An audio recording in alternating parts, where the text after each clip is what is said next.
Hey there, Wastelanders. It's me, Brother Mike.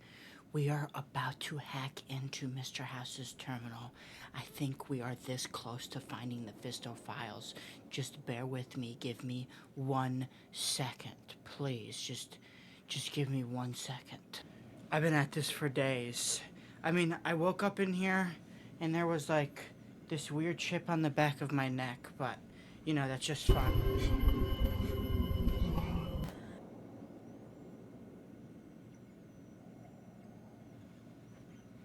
Hey there, Wastelanders, it's me, Brother Mike. Today we are going to be talking about Fallout Season 2 and one of the newest inventions incorporated in it, the Automated Man Chip. Created by Robert House and further down the line taken by Vault-Tec, it was used to take over unsuspecting humans to do whatever the controllers want. The first time we see the Automated Man chip, it is in the first scene of the first episode, where we see Robert House use it on an unsuspecting civilian, fully taking him over, causing him to beat up his friends, and then started to malfunction where Mr. House turned up the controller all the way, which is what we know from Hank to be some form of amnesia being sent into their systems. Now, when done too much, it will explode the victim's head, as we see in this first episode. The second time we see this chip, it is being used on the NCR soldier transporting a nuke into the middle of Shady Sands.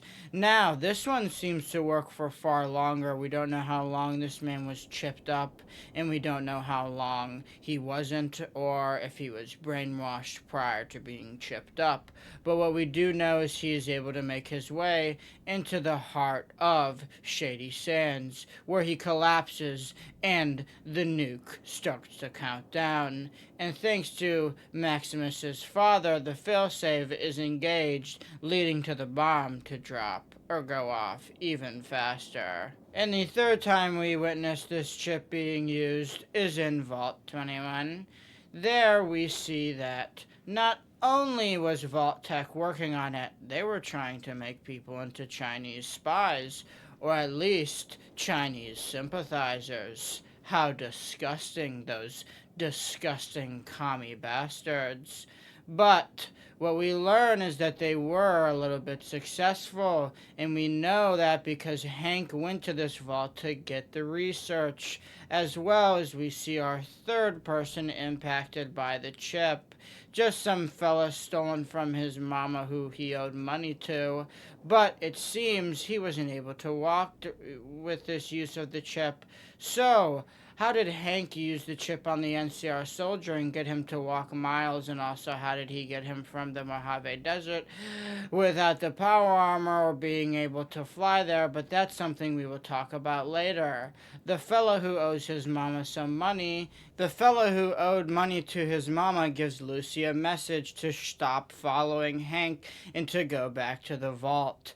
Now, this does contrast to how apparently Hank was able to get the chip to fully work, taking over the NCR soldier we saw earlier, walking at least a few miles to hundreds of miles while being controlled by the chip, but this is something we will talk about later. Now, the remaining times we see the chip, it is with Hank in the Vault-Tec administrative building. There's nothing more there to be seen.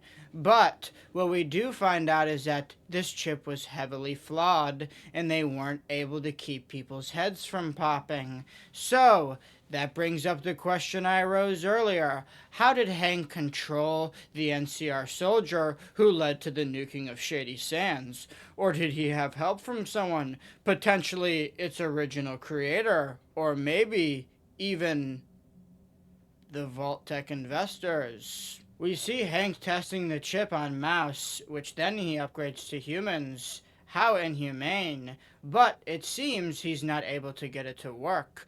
But finally, something changes.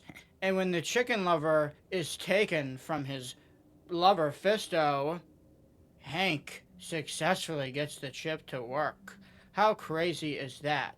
Now, we don't know if the chicken lover is gone forever, but What we do know is that his mind may be erased. But that brings up another question.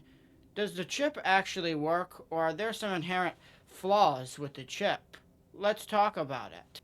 Our number one proof of something being up with this chip is how Mr. House willy-nilly makes it or gives it away to Vault-Tec, and we also never see Mr. House use it besides that one time. Now, this does bring up some questions, because if he had this technology during the events of Fallout New Vegas, why didn't he use it on the Courier? Because this technology is potentially flawed, but that is just a theory. And Brother Mike, why do you think this? Because there's obviously something more to the chip. Mr. House wouldn't just give it up willy-nilly if he didn't know it could be 100% fully used. Now, this brings up an even bigger question. In the next season, are we going to see not only the chicken lover, but also Hank start to emerge from their brainwashed mentality? Now, what are you talking about, Brother Mike? What I'm saying is, are we going to see that this chip really doesn't just wipe the memories, but it just blocks them, and that we may see these personalities come out? I think it's very likely, but also, I think it's very likely that Mr. House... Wake up, wake up, wake up. This is your only chance, Brother Mike. Wake up. But I also think it's very likely that Mr. House knew the chip didn't work, which is why he willy-nilly gave it to him. We also know he does not believe in slavery, so why would he use this chip? And who is Hank really trying to get this chip to work for? We may never know. So, is there something more to the chip? Something Mr. House didn't let Vault-Tec know when he tried to sell it to them for Cold Fusion? Well, I personally think so. And I think in this upcoming season, we may see Hank start to slip. He may call Lucy Sugar Bomb again for no reason, not knowing why. We may see some of the chicken lovers' loving tendencies come back out. But it is all up in the air, and for all we know, the chip does not exist. But if anyone was able to create this chip and mass produce it and get it to work, they would not only need the chip, but they would need a motherboard or a mainframe to control and program the chip. One of the biggest misconceptions about the chip is that it is being directly controlled by the mainframe. This is false. The mainframe imprints its perfect personality onto the chip, where then the chip is successfully updated and is able to be used with the new personality. Now, the personality obviously needs someone to imprint off of, and in this instance, it is Diane Welch, Congresswoman of the United States. But is she connected to the potential Vault-Tec investors? Or is she just being used like a pawn? Who knows? And was she potentially controlled with a mind control device prior to this? We really don't know.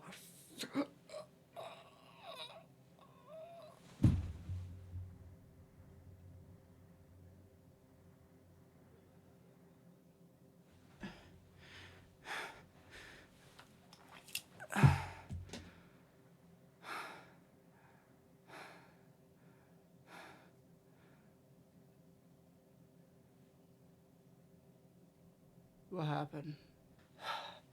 That bit what lasted way too long.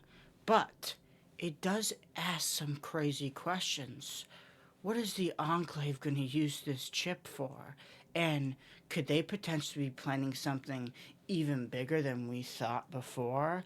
This chip is a little bit overpowered, which is why I'm bringing up that there is definitely a downside to this automated man chip. There is more to it.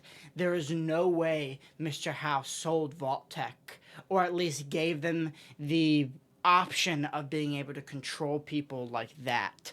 I do not think that these chips last long, and we've only seen them used for maybe 3 to 4 days max on someone. Look at what it did to the other people that used it. Our biggest example is the NCR soldier, which there's a lot to that. One, I don't think Hank got that NCR soldier himself. That means Hank would have had to gone all the way to the Mojave with Betty, who was probably in her late 50s at the time, to go and get a NCR soldier and the chip from Vault 21, and then somewhere along there get a nuke, and then also get the nuke and the NCR soldier past the NCR checkpoints to then blow up the city. Also, how would Hank know that saying? Patrolling the Mojave winter makes you wish for, patrolling the Mojave desert makes you wish for a nuclear winter. What's up with that? There's something here. I'm not crazy. It doesn't make sense. Now, it could just be lazy writing. That would be a shocker with this show. But it doesn't make sense. One, how they got the bomb that's Robco outfitted. Did Mr. House help him? I don't think so. Maybe. Did the Enclave most likely help him? Probably, but they haven't been anywhere, and the only Enclave we know in the area would be Arcade Gannon's crew, which most likely at this time is just Arcade Gannon, because they're all old farts and most likely have died, especially with the way that Mojave Wasteland looks. So, what is going on? Is there more to this automated man chip than we have been told? Are there some drawbacks to it? Because right now, if the Enclave has access to this automated man chip, we're cooked. There's literally nothing we can do. You don't know who will be chipped, who's going to be chipped up or not. Are you chipped up? Am I chipped up? I don't know. And how are we going to find out? I was this close to getting those Fisto files. They don't want us to find them. So, is it Mr. House potentially? We don't know. Yeah. Crazy. Now, I will go and do an in-depth analysis of the automated chip soon after I rewatch season 2, but there's something here. They had a big emphasis on the automated man chip, and it's obviously not going to be for nothing. I think we're going to start seeing it being used in the masses in the next season potentially. We have no clue who's chipped up, and especially now with this super small one, anyone could be chipped up, and you don't even know. Your family could be chipped up. I could be chipped up. Your fellow Wastelanders could be chipped up. So, I don't know. And is there going to be a way to find out if someone's chipped up? And like I said earlier, are these automated man chips going to start to go faulty? Are we going to see Hank and the chicken lover start to get their memories back? Is Hank going to accidentally call Lucy Sugar Bomb but have no clue why? Is the chicken lover going to start getting an affinity for animals and Fisto? Who knows? Maybe the chicken lover comes across Fisto in this next season, and love is what opens the floodgates. His memory comes pouring back. And maybe we learn that the chicken lover is more than just a chicken lover, and that he may potentially be ex-Enclave, or something even worse. But that's not what we're talking about in today's video. And speaking about today's video, if you enjoyed it, let me know down below. I know it was a little bit different and goofy, and I went way too long with the bit, but it's fine. I'm going to be live tonight, so I'll catch you there. Probably, realistically, 12 midnight Eastern time. I'm always late to stream, so we'll shoot for midnight. But yeah, if you like this video, why don't you consider liking the video as well as subscribing? And if you disagreed with something I said in this video, or have your own theory about the automated man chip, let me know down below. And also, I want to thank you guys so much. I think the last time I checked, we're at 1,425 subscribers. So, thank you all so much. I appreciate each and every single one of you. And I also want to thank my members of the Brotherhood of Mike, Swahili, Reckham Stampa, and Before AI. I appreciate you guys so much. And with all of that being said, you don't forget. You are cared for, you are loved, and you stay safe out there, Wastelanders.